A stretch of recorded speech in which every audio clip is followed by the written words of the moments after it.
A veure, primer que res agraïm l'assistència d'haver vingut. Jo sí que voldria que en l'exposició que has fet, si teniu algun dubte d'algo que no explique bé o que no m'explique, que en talleu i que ho pregunteu. Després, si són d'observacions i tot això, sí que us suggereix que ho feu al final perquè serà més. Però potser si hi ha algun concepte que no explique bé o no s'entén o això, que en talleu com ho pregunteu. Bueno, comencem. Comencem per la situació de partida que es troba en el nou govern l'11 de juny de 2011. Alguns de vosaltres ja haureu vist aquesta informació en la premsa perquè heu fet alguna informació o en el plenari passat ho vam comentar, però volíem també que fos una situació de partida per a la de després. El deute més gran que es trobem és de 36,75 milions d'euros. Aquest deute, com ja he comentat alguna volta, ja el coneixíem perquè eixia en les dades públiques. Les factures aprovades pendents de pagament, allò que s'entén que és deute en proveïdors, eren 9,2 milions d'euros per problemes de liquiditat, i no teníem liquidesa per poder pagar-les, o suficient liquidesa. Després, les factures en el calaix, en el caixó, que són aquelles que no estan pagades i que no estan pressupostades. O sigui, són gastos que es fan fora de consignació pressupostària. O sigui, no es contempla que això va a gastar-se i que no es poden pagar. Si no n'hi ha una notificació, i en aquest cas estem parlant d'unes xifres de quasi mig milió d'euros, de diferents regidories i diferents àrees. I després unes quantes obres faraòniques pendents d'execució i pagament. Algunes, com l'hotel de la Font Roja, sabeu que com no hi havia res firmat, en principi no hi ha res a tindre en compte, però tenim la qüestió de la Rosaleda, que segons la reforma que siga estaríem parlant d'uns 700.000 euros, i el Boulevard, que estem parlant de 20 milions d'euros sense tindre en compte els interessos. Sobre aquests dos temes, ara no vas a comentar res, però que sapigueu que estem fent gestions, per veure si intentem evitar que això va demà. Quasi tot el pressupost del 2011 estava gastat.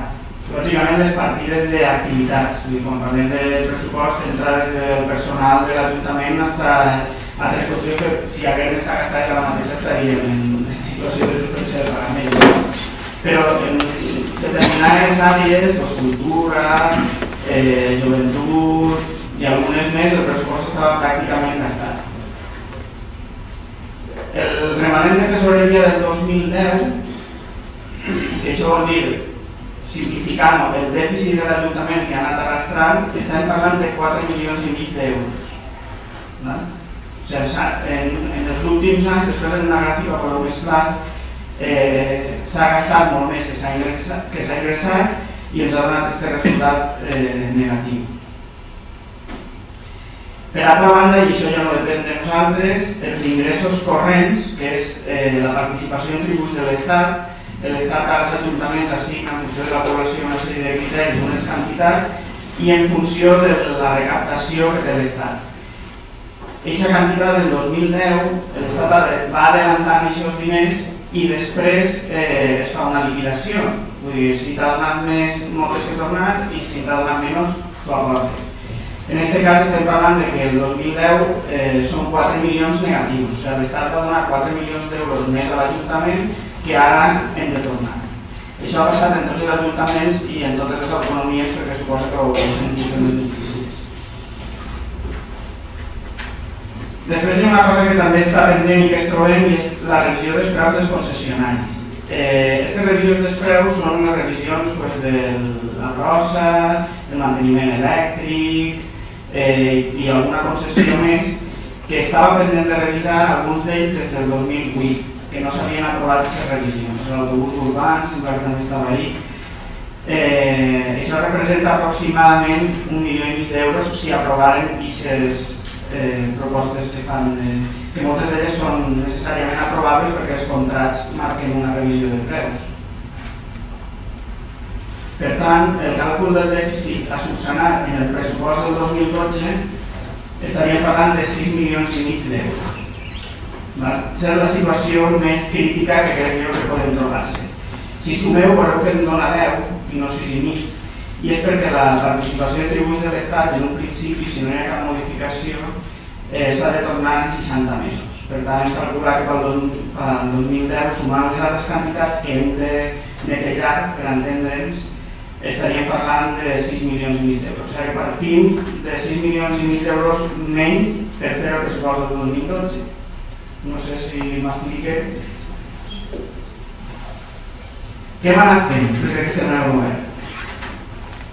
Primerament, el pagament a proveïdors. Van pagar 4 milions i mig d'euros, fonamentalment han sigut els mitjans proveïdors fins al 31 d'agost. El 31 d'agost ara s'ha pagat més, però no tenia les dades actualitzades. I han subscrit un préstec ICO, també per a proveïdors, de 1,3 milions d'euros. Sabeu que hi ha hagut una modificació, s'ha hagut de fer una modificació, etc. Això es farà en pleno següent. No sé, el pròxim ple del dimecres. Què cal seguir anant fent? Per un costat, això és com una família. Vull dir, quan un té un deute, pot fer dues coses. Una, reduir els gastos, buscar l'eficiència i intentar no minorar els serveis bàsics. Aquest és el nostre objectiu com a govern. Procurar que aquesta reducció de gastos siga en eficiència i no en reducció de serveis. O augmentar els ingressos, sempre d'una forma selectiva, o els dos al mateix temps. En la situació en què ens trobem, pensem que cal fer les dues coses, reduir els gastos i augmentar els ingressos, perquè si no serà molt complicat el 2012 i següents poder mantenir la casa. Quines mesures d'estalvi hem fet? La primera que vam fer, només prendre possessió, va ser la reducció del salari de regidors i personal eventual. Això suposa un estalvi d'uns 180.000 euros. Hem fet i seguim fent una reducció dràstica en despeses de representació i perquè tingueu un exemple, en el mateix període de 3 anys diferents, o sigui, del 13 de juny al 31 d'agost de 2009, les despeses de representació és allò que sempre es coneix com els regalers que es fa als convidats, les dietes que es poden cobrar regidors que se'n van fora, dinars que es fan en convidats que venen, un poc més o menys això. Del 13 de juny al 31 d'agost del 2009 es van gastar 8.900 euros, del 13 de juny al 31 d'agost del 2010 van ser 6.200 euros i la comparativa crec que és prou evident. Del 13 de juny al 31 d'agost nosaltres hem gastat 700 euros. Després un estalvi directe en moltes activitats. Jo he posat així una com a exemple, perquè són exemples concrets, potser és una de les més significatives, i és que fins ara la gimnàstica dels majors li costava a l'Ajuntament aproximadament 20.000 euros de lloguer del gimnàs a l'Espera. Intentant reubicar en instal·lacions municipals hem aconseguit que aquest lloguer no sigui necessari. I després ara en aquest moment estem en negociació amb les empreses concessionàries de la Rosa, de l'autobús, del manteniment elèctric, per veure de quina manera podem ajustar preus i serveis perquè siga el més sostenible possible de cara a l'Ajuntament del Guadalajara. Si tenim la gràfica, perquè veieu un poc, és el remanent de tesoreria que es fa entendre l'equivalent al dèficit. Teniu els colorets són els canvis de govern. La crisi del 92, que es va allargar en aquest cas pràcticament fins al 95, però que si comparem la gràfica en el moment del 2010, doncs lògicament és molt major. És una situació prou pitjor que la d'aquell moment. També podeu veure una cosa,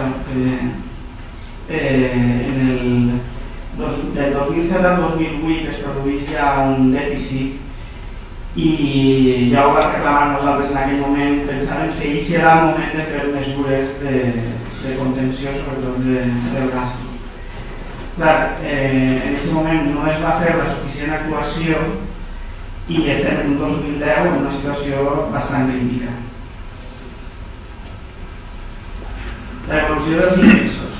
Això és una simplificació un poc dels ingressos que rep l'Ajuntament, perquè tingueu un poc una idea d'on venim. No veig. Sí, perquè no... Bueno, espera, que...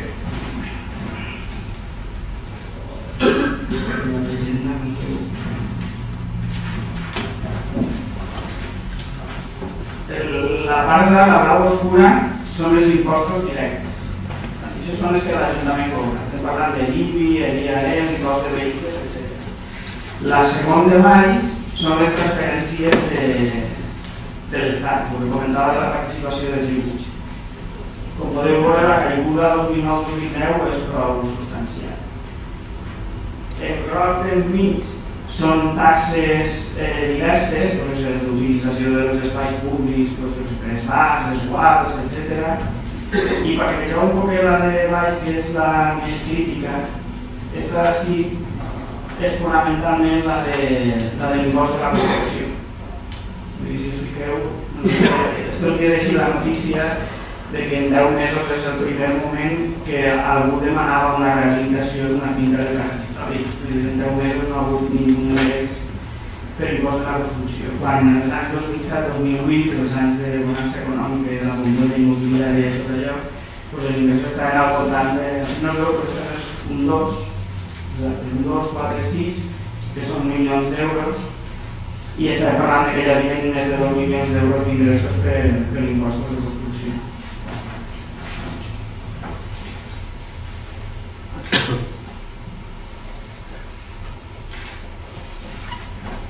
I ara bé, la part que ens toca avui, que és la participativa que fem avui, és la part dels ingressos. El tema dels gastos, com us ha comentat Toni, quan arribi el moment de l'elaboració del pressupost, segurament tornarem a convocar una reunió semblant, en la idea de presentar-vos com anem a retallar o com anem a distribuir les despeses.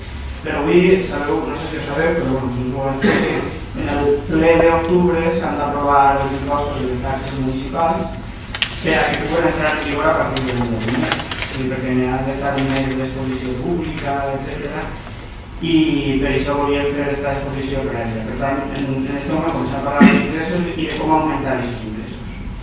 La nostra idea, inicialment, i és la general, és l'actualització de totes les taxes i impostos a l'IPC. L'IPC entre agost i agost, que és el que hem contemplat, és del 3%. Per tant, en general, el que hem de fer és pujar impostos i taxes el 3%, o actualitzar-los. L'IBI, que és la contribució que coneixem tots, fins a aquest moment això necessita una certa explicació i ara veureu la gràfica després.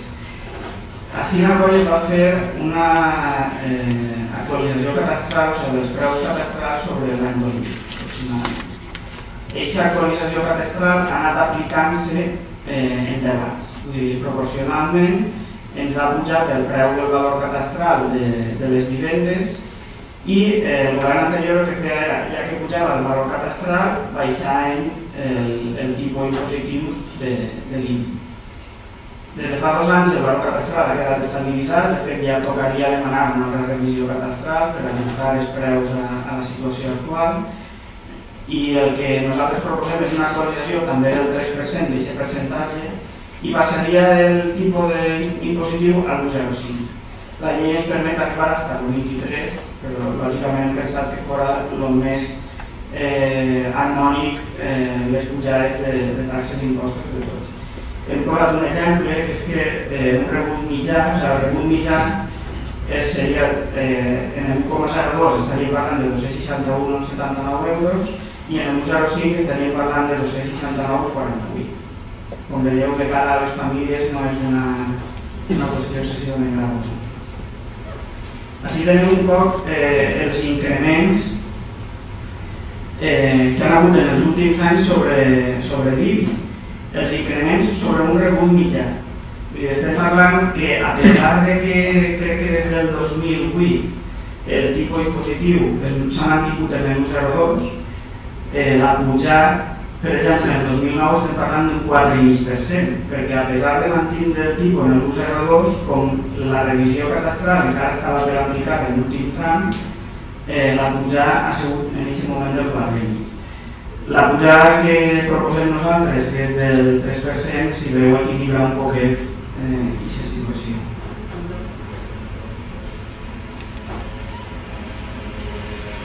L'impost d'activitats econòmiques és un dels altres impostos que recapta l'Ajuntament Aquest impost actualment el paguen només aquelles empreses que facturen més d'1 milió d'euros a l'any. En aquest moment hem mantingut el tipus impositiu, el percentatge sobre unes fórmules que es calcula, dels càrrecs de segona. Hi ha una sèrie de càrrecs de primera que ja podeu imaginar-se, la Plaça, Sant Llorenç, Vall Valencià, Zamora, l'Alameda, i hi ha uns càrrecs de segona. Els càrrecs de segona mantenim la taxa que hi havia i els càrrecs de primera hem pujat una dècima, de l'1,55 a l'1,65. I perquè tinguem un exemple, un rebut d'una sucursal bancària, que són els habituals en aquests carrers, ara pagava 1.200 euros i a partir d'ara pagarà 1.275. Tampoc és una pujada significativa, però pensem que sí que era simbòlica, sobretot perquè afecta fonamentalment el negoci que afecta entitats bancàries. Pensem que era una pujada simbòlica.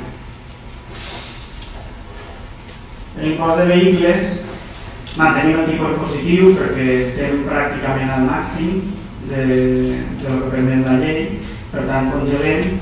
I l'única cosa que canviem és que la bonificació als cotxes de més de 25 anys la posem al 75%.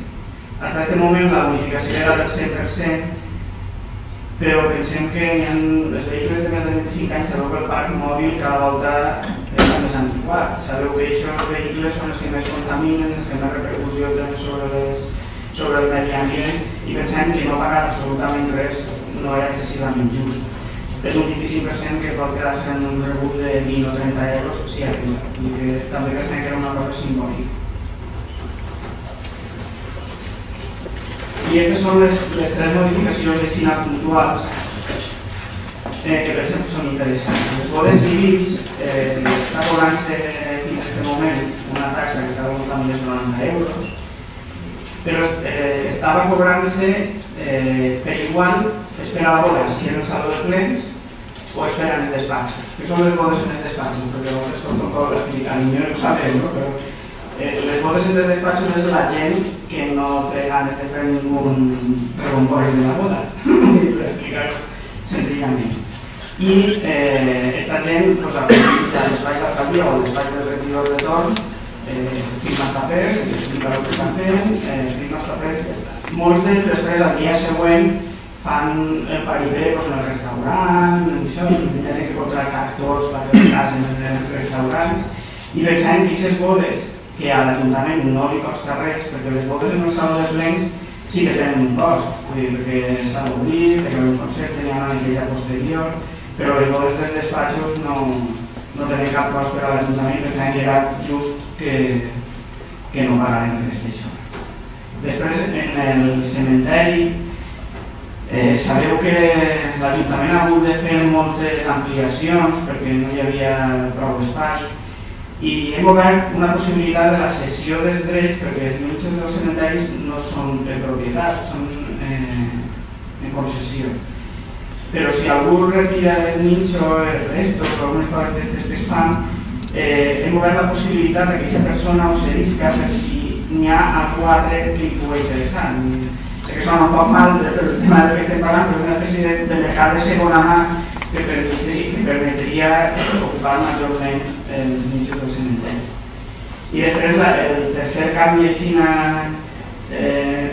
més significatiu en aquest tema és el tema de les escoletes infantils, i és que atenem un poc la petició per tant pares i mestres. El mes de juliol, fins a aquest moment, costava pagar més diners que els altres mesos, perquè el mes de juliol no està subvencionat per la Generalitat.